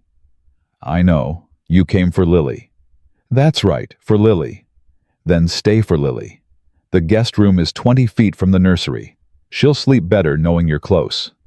Denise looked down at the baby in her arms. Lily's breathing had slowed. Her grip on Denise's collar had loosened, but not released. Even in sleep, she was holding on. "One night," Denise said. "We'll figure out the rest tomorrow." Marcus nodded and left the room. He went straight to the garage. The box of cameras was where he'd left them on a workbench, all 6 plus the base station and the cables. He carried the box to the living room and set it on the floor. Then he went back for a hammer. He was sitting on the floor with the box open in front of him when Denise came downstairs 20 minutes later. "She's asleep," Denise said. Then she saw the box. She stopped. "What are you doing?" "What I should have done 6 weeks ago." Marcus held up the first camera. The one from the nursery. The one that had captured Denise crying beside Lily's crib, whispering promises to a sleeping baby, grieving a brother she couldn't save. He set it on the hardwood floor and looked at Denise. "You should do this one." Denise stared at the camera. Then she walked over, took the hammer from Marcus's hand and brought it down. The plastic shattered. Pieces scattered across the floor. The sound was sharp and final, like a door slamming shut on something that should have never been opened. Denise exhaled. Her shoulders dropped an inch. She looked at Marcus. "Next one," she said. Marcus placed the kitchen camera on the floor. Denise hit it harder this time. Then the living room camera. Then the hallway. She swung with both hands, putting her whole body into it, and each strike broke something more than plastic.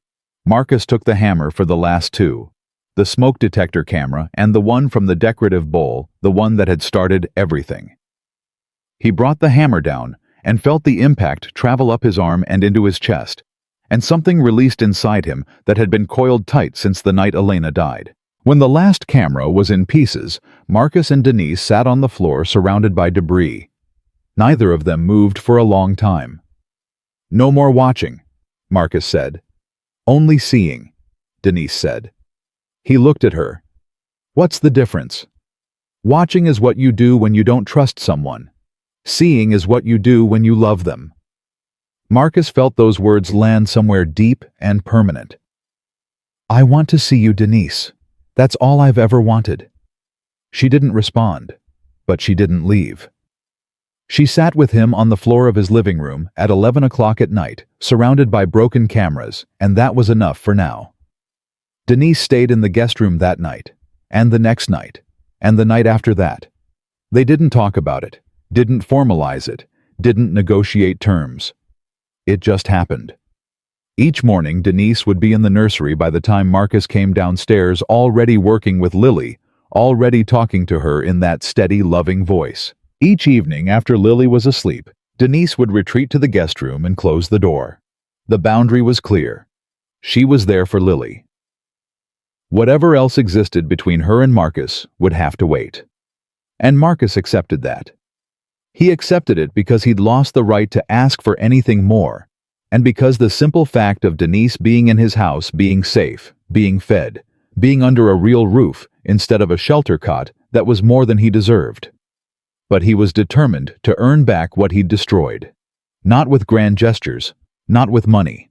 With the only currency that mattered, now truth. The first morning after Denise moved in, Marcus came into the kitchen and found her making coffee. He sat at the table and said, "I deleted all the footage, every file, every backup. It's gone." Denise poured her coffee and didn't turn around. "Okay. I also want you to know about the search I did. The night after I hired you, I searched your name online. That's how I found out about Elijah, about nursing school. I should have asked you. I should have let you tell me in your own time." Denise set the coffee pot down. She still didn't turn around, but Marcus could see her hands were gripping the counter. "I know about the eviction too," he said. "I saw the notification on your phone through the camera. That's why I knew you were struggling financially.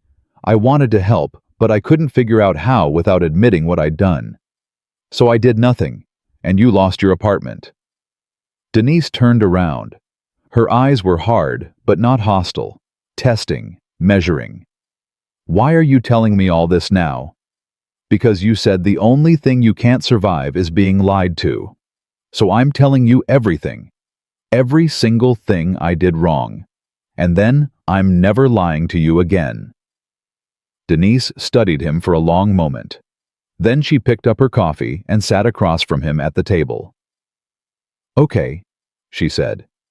"Then I need to tell you something too. Anything. The night you found me at the shelter, I was about to leave Scottsdale. I had a bus ticket to Albuquerque. My cousin lives there. I was going to start over." Marcus felt his stomach drop. "When?" "The next morning. If you'd come one day later, I would have been gone." Marcus pressed his hands flat on the table to keep them from shaking. "I bought the ticket 3 days after I left your house," Denise continued. "I told myself it was over, that I'd let myself get too attached again just like I did with Elijah, and I needed to get as far away as possible before it destroyed me." "What stopped you?" Denise reached into the pocket of her sweatshirt and pulled out the photograph. Lily's face crumpled and worn from being held too many times. "She did. Every time I packed my bag, I'd look at this picture, and I'd hear her voice, Mahdi, and I couldn't move." She set the photograph on the table between them. "I loved her the moment I met her, Marcus. I know that sounds impossible. I know people don't fall in love with babies they've known for 5 minutes. But when I knelt beside that crib and she smiled at me, something inside me that had been dead for 5 years came back to life. She chose me. This tiny, broken, beautiful girl looked at me and chose me. And I chose her back." "I know," Marcus said. "I saw it." Denise flinched. The word "saw" still carried weight between them. It probably always would. "I mean, I witnessed it," Marcus corrected himself. "Not through a camera. When I walked in and you were on the floor with her, both of you laughing. When she said your name for the first time. When you brought Elijah's toys and put them in her hands. I was there. In the room. Watching you the real way. And I knew." "Knew what?" "That you were the answer to a prayer I'd stopped believing in." Denise looked down at her coffee. When she looked back up, her eyes were glistening. "I need time, Marcus. I need time to trust you again. You understand that, right?" Take all the time you need. I'm not going anywhere. Promise me. I promise. She nodded slowly. Then she stood, picked up the photograph, and slid it back into her pocket. Lily should be waking up soon. I'm going to get her started on her exercises. Can I help? Denise paused in the doorway. She looked back at him with an expression that was cautious but not closed, guarded but not gone. Yeah, she said. You can help. So, Marcus helped. Every day. He cleared his mornings and spent them on the living room floor, learning the exercises Denise had developed, learning how to support Lily's legs, how to stimulate the nerve pathways, how to encourage her to reach and grasp and try. See how I hold her here, Denise would say, positioning Lily's hips. You want to keep everything aligned. If she tilts too far, the muscles compensate in the wrong direction. Like this. Little more to the left. There. Perfect. Now hold that while I work on her ankles. They worked as a team, side by side, hands occasionally touching as they adjusted Lily's position. Eyes meeting over their daughter's body, because that's what Lily had become. Not Marcus's daughter. Theirs. Lily responded immediately. Within 3 days of Denise's return, she was eating normally again. Within a week, she was babbling, smiling, reaching for objects with both hands. The light came back to her eyes, that fierce, stubborn, burning light that Denise had kindled and Marcus had nearly extinguished. She's gained 4 ounces, Denise said one evening, checking the baby scale. And her grip strength is almost back to where it was. Almost. Give her another week. This girl is a fighter. Marcus looked at Denise, like her mother. Denise's hand stilled on Lily's back. She didn't correct him, didn't say, I'm not her mother. Just let the words settle into the room like a held breath finally released. 3 weeks after Denise moved in, Marcus came home from a rare half-day at the office and found them asleep on the couch. Lily was curled on Denise's chest, her cheek against Denise's heartbeat, one hand still gripping the stuffed elephant. Denise's arm was draped protectively around the baby, her face relaxed in a way Marcus had never seen before. Peaceful. Unguarded. Home. He stood there for a long time just looking at them. Not watching. Seeing. Then he went to his office and made 2 phone calls. The first was to his lawyer. I want to pay off the balance on an eviction judgment. Denise Carter, formerly of 2B at the Mesa Verde Apartments on Scottsdale's East Side. Whatever she owed, I want it cleared. And I want it done anonymously. That's easy enough. Anything else? Yes. I want to set up a trust. For Lily's medical care. And I want Denise Carter named as co-trustee. His lawyer was quiet for a moment. Marcus, that's a significant legal designation. It gives her authority over... I know what it gives her. Do it. The second call was to a jeweler. Not yet, Marcus told himself as he hung up. Not yet. She said she needs time. Give her time. But the ring was purchased, and it sat in his desk drawer like a promise waiting to be spoken. The weeks turned into a month. Then 2. The guest room was still Denise's room. The door still closed every night. But the distance between them was shrinking in ways that couldn't be measured in feet or inches. It was in the way Denise handed him his coffee in the morning, their fingers overlapping on the mug for a second longer than necessary. In the way Marcus reached over during Lily's exercises and tucked a strand of hair behind Denise's ear without thinking, and she let him. In the way they sat on opposite ends of the couch after Lily was asleep, talking about everything and nothing, and each night the space between them grew a little smaller until their shoulders were touching and neither of them moved away. One night, 2 months after Denise came back, they were sitting on the couch in the dark. Lily was asleep. The house was quiet. Can I ask you something? Marcus said. Depends. That night at the shelter, you said you were falling in love with me, before the cameras, before everything went wrong. Denise was quiet. She pulled her knees up and wrapped her arms around them. I did say that. Past tense. She turned her head and looked at him. In the dim light, her eyes were deep and serious and searching. What are you really asking me, Marcus? I'm asking if I destroyed it completely, or if there's still something left. Denise looked at him for a long time. Then she reached out and placed her hand on his chest right over his heart. She held it there. Your heart's beating fast, she said. I'm terrified. Of what? That you'll say there's nothing left. Denise moved her hand up to his face. Her thumb traced his jawline. You hurt me worse than anyone has ever hurt me. You took the most sacred parts of my life and watched them like entertainment. You made me feel like I was nothing but a risk to be managed. Marcus held still. Took it. All of it. But then you drove through the rain and found me in a shelter. You knelt on the floor and told me the truth. You let me smash every camera in your house. You gave me a room with no strings attached. You got on the floor every morning and learned how to take care of your daughter. And you never once pushed me for more than I was ready to give. She moved closer, close enough that he could feel her breath. You're not the same man who installed those cameras, Marcus. I've been watching you the real way, and I can see it. You're different. I want to be. You already are. She kissed him, softly, just once, just enough to seal something that had been open and bleeding for weeks. When she pulled back, Marcus said, I love you, Denise. I know, she said. I've known for a while. How? Because you stopped trying to control everything and started just being present. That's what love looks like, Marcus.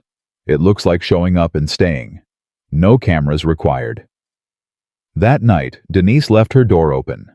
Marcus didn't go in, but the open door said more than any words could have. 3 weeks later, on a quiet Thursday evening in November, Marcus put Lily to bed. He read her a story, kissed her forehead, walked back to the living room where Denise was sitting on the couch reading a book. He didn't get down on one knee. He sat beside her, took her hand, and placed a small velvet box in her palm. Denise looked at the box, then at Marcus. I had a whole speech planned, Marcus said, about second chances and broken people finding each other and all of that. But I think we're past speeches. Denise opened the box. A simple ring. A single stone. Nothing extravagant. It's not about the ring, Marcus said. It's about the promise. I will never hide anything from you again. I will never watch when I should be present. I will trust you with my daughter, with my heart, with everything I have and everything I am. And I will spend the rest of my life proving that you made the right choice when you walked back through that door. Denise's eyes were full. Tears spilled down her cheeks. She looked at the ring, then at Marcus, then down the hallway toward the nursery where their daughter was sleeping. Yes, she said.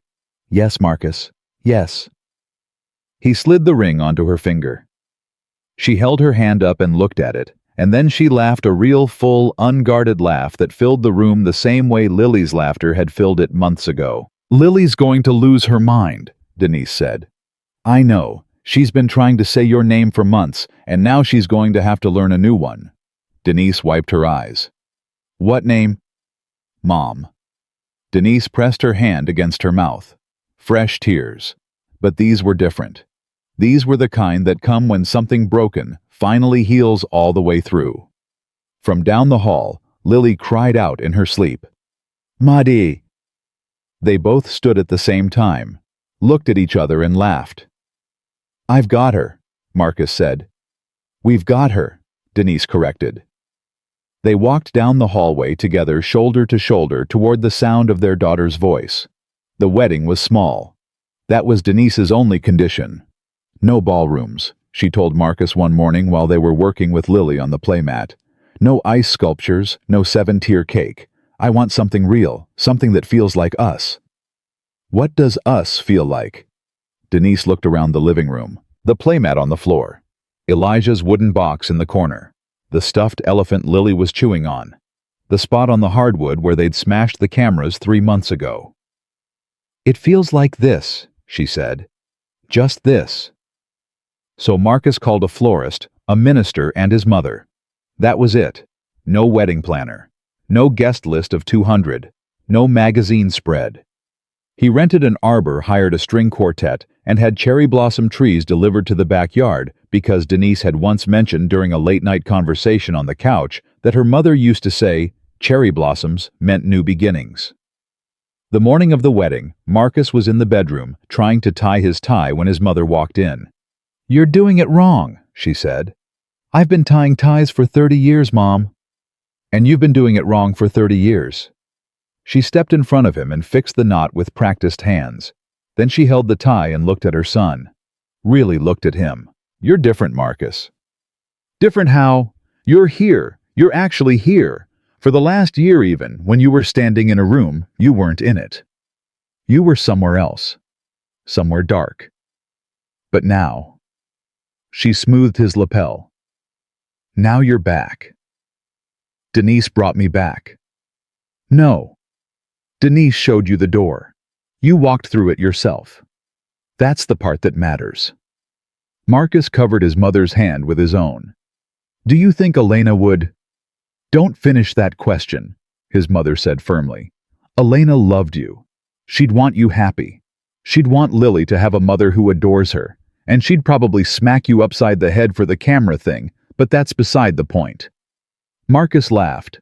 "It came out rough and wet, but it was real." "Now go get married," his mother said. "And don't make that girl wait." The ceremony was in the backyard at 4 in the afternoon. 20 people, family, a few close friends. Lily's pediatrician, who'd become something like a guardian angel over the past year. The cherry blossoms swayed in a light breeze and scattered petals across the grass. Marcus stood at the arbor with the minister and waited. His hands were steady. His heart was not. Then the music started, a single cello playing something slow and aching and beautiful. And the back door opened. Denise stepped out. She wore a simple white dress, fitted at the waist, falling just below the knee. No veil. No train. Her hair was down, natural, framing her face. She was carrying a small bouquet of wildflowers, and she was smiling, and Marcus forgot how to breathe. But it was what came next that stopped every heart in that garden. Lily appeared behind Denise, almost 2 years old now, wearing a tiny white dress that Denise had picked out, her leg braces visible beneath the hem. Marcus's mother was behind her hands, hovering, ready to catch. Lily looked down the aisle. She looked at Marcus. She looked at Denise, who had turned and knelt down in front of her. "Come on, sweet girl," Denise whispered. "Come to Mama." Lily planted her feet. Her legs trembled. Her face scrunched up with concentration, that fierce, stubborn expression she'd inherited from Marcus, the one that said, "I'm doing this whether my body cooperates or not." She took a step, then another, then another. 5 steps. 5 trembling, shaking, impossible steps down the aisle toward Denise, each one accompanied by the softest gasp from the people watching.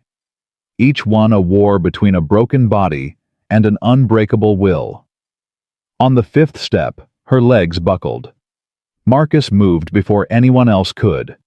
He scooped Lily into his arms and carried her the rest of the way, and when he reached the arbor, he was crying so hard he couldn't see. Denise took Lily from him and held her on her hip. "You did it," she whispered into Lily's hair. "You incredible, brave, beautiful girl. You did it." Lily patted Denise's face with both hands. "Mama." Not Ma Day. Not the babbled approximation she'd been using for months. Mama. Clear and whole and sure. The minister had to wait 2 full minutes for people to stop crying before he could begin. The vows were simple. Marcus went first. "Denise, I don't deserve you. I know that. Everyone here probably knows that." A few quiet laughs. "I spent most of my life building things. Buildings, businesses, walls. I was really good at the walls part. I built them so high that I forgot what it felt like to be seen by another person. And then you walked into my house and looked right through every single one of them." He took her hand. "I made you a promise the night I found you in that shelter. I told you I'd spend the rest of my life proving you're not alone. I'm going to keep that promise, not because I owe you, although I do, but because you showed me what it looks like to love someone without conditions, without cameras, without control. You showed me that the bravest thing a person can do isn't to watch over someone, it's to trust them. He squeezed her hand. I promise to trust you. Every day. Even when I'm scared. Especially when I'm scared. Because you taught me that fear doesn't protect you from loss. It just keeps you from living. Denise was crying before he finished. She wiped her eyes with the back of the hand holding the bouquet and took a shaky breath. Marcus Hale, she said. A year ago, I was a woman who'd given up. On nursing. On hope. On the idea that I could ever love someone again without losing them. I'd convinced myself that my purpose died with my brother. That I'd been put on this earth to take care of Elijah, and when he left, my purpose left with him. She looked down at Lily, who was playing with the collar of Denise's dress, oblivious to the weight of the moment. Then I read a file at a staffing agency. 1 year old, spinal cord injury, paralyzed, and something inside me, something I thought was dead, woke up. It said, go, she needs you. And I walked into your house, and I knelt beside your daughter's crib, and she smiled at me. And I felt Elijah in that room. I felt him saying, this is why, Denise, this is why you learned everything you learned. This is who it was all for. Her voice broke. She pressed her lips together and steadied herself. You hurt me. I'm not going to stand here and pretend you didn't. You watched me when I was at my most vulnerable, and for a while I thought that was the end of our story. She paused. But then you drove through the rain and found me in a shelter, and you got on your knees and told me the truth. Not just about the cameras. About your fear. About your grief.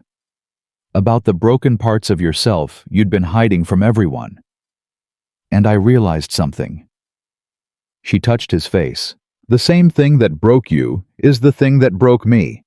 We both lost someone we loved. We both built walls.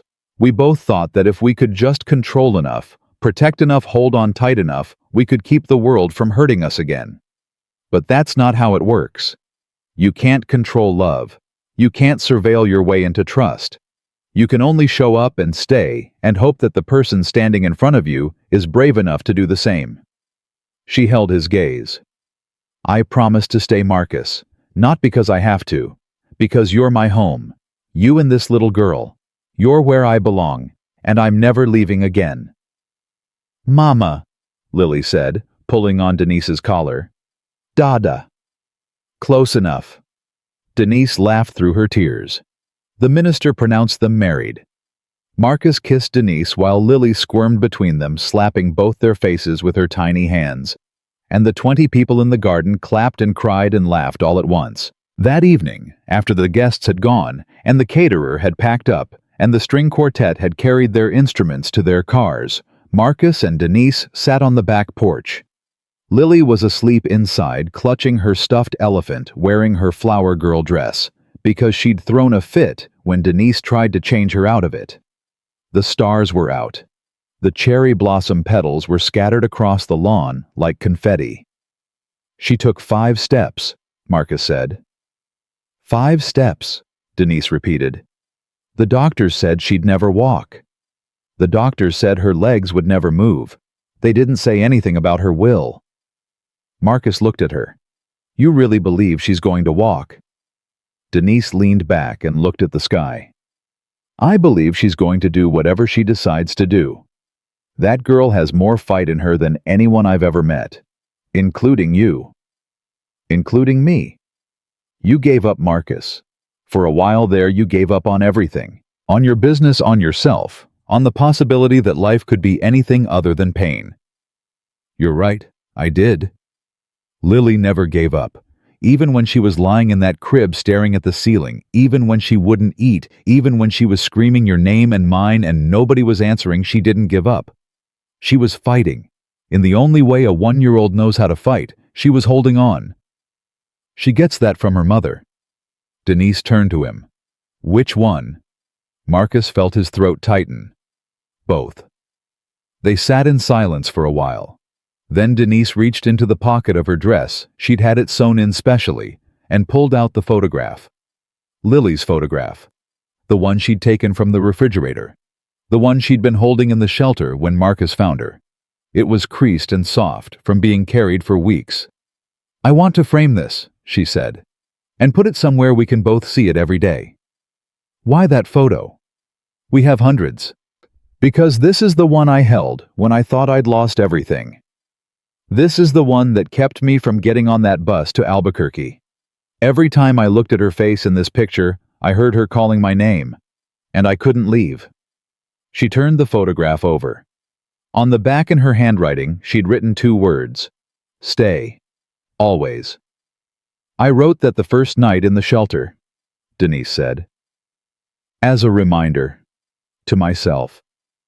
That I'd made a promise to a little girl, and promises don't expire just because someone hurts you." Marcus took the photograph and looked at it. His daughter's face printed on drugstore photo paper, worn soft by the hands of a woman who'd loved her through homelessness and heartbreak and betrayal. "I'll frame it tomorrow," he said. "No," Denise said. "Tonight. Let's do it tonight."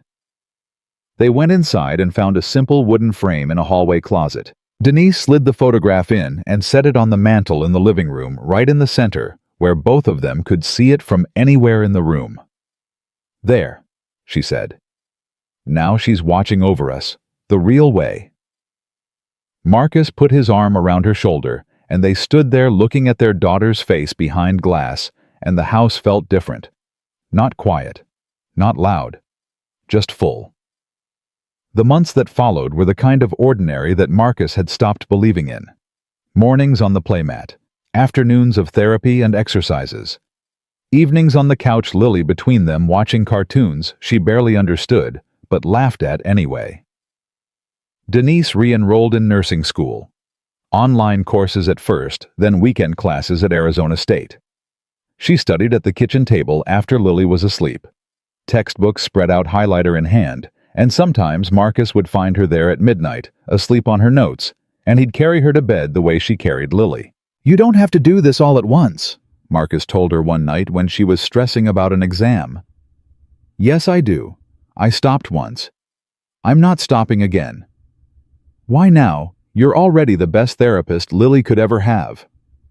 Denise looked up from her textbook. "Because Elijah deserves it. He was my reason for starting nursing school, and he's my reason for finishing it. I owe him that. He'd be proud of you. I know. That's what keeps me up at night. Not the studying. Just wanting to make sure I live up to what he believed I could be." 1 year after the wedding, Denise graduated.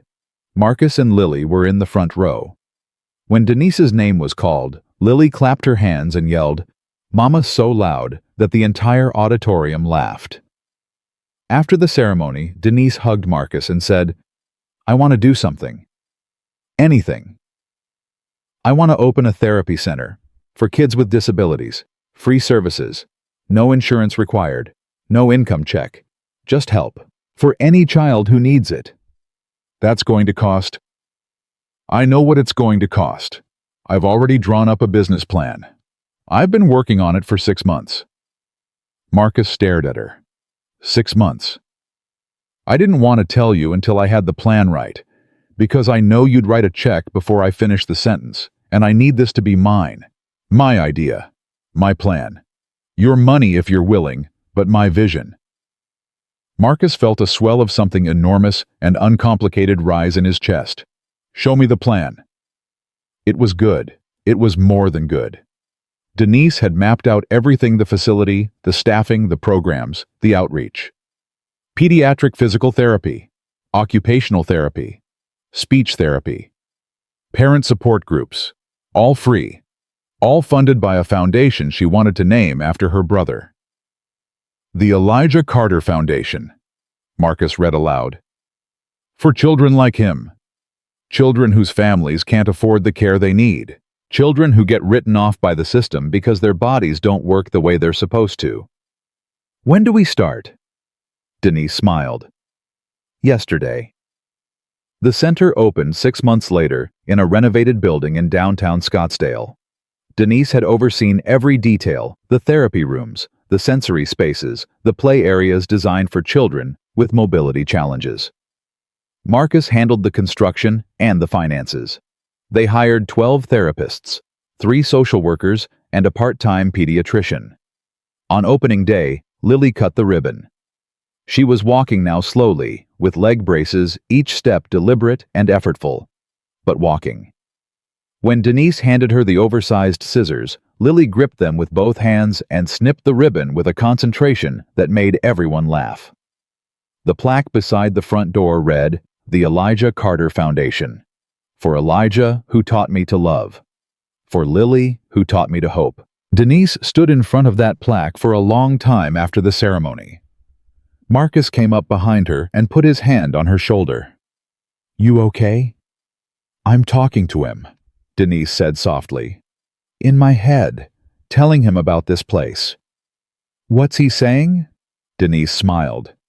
"He's saying it's about time." Marcus pulled her close. She leaned into him, and they stood there together reading the words on the plaque, and Marcus thought about the long, winding, brutal road that had led them to this moment.